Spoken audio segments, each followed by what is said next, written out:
Well, I think this has been an all-around good year for cucurbits here in the garden. Take a look at these cucumber vines. They're doing just great in this rainy, cool weather, and they're really setting lots of fruit.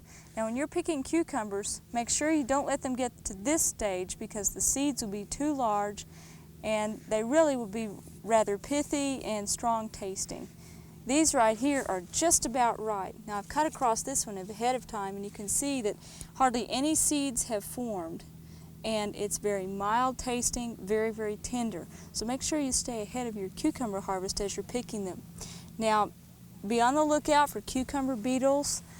Remember, they are either striped or spotted, and you do probably need to spray for them occasionally, although the plants can live with a small number of them on there and not have any problem at all.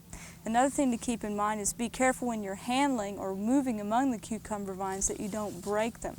Now, we have these growing up on these tomato cages and they're really doing well, and I think that's the best way to grow them.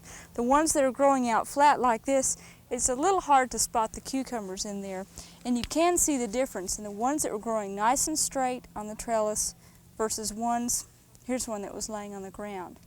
And so as you can see, it's really, you're better off and you end up with a nicer product if they are trellis, and it looks good in the garden too.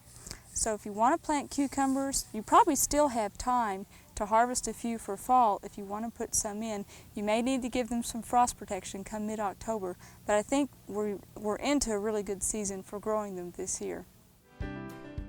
We hope you've enjoyed this classic from the Oklahoma Gardening Vault. Remember, even though these tips and techniques are timeless, there's always something new to learn in the world of gardening. By subscribing to both Oklahoma Gardening and OK Gardening Classics, you'll have access to a wealth of gardening knowledge, both classic and contemporary.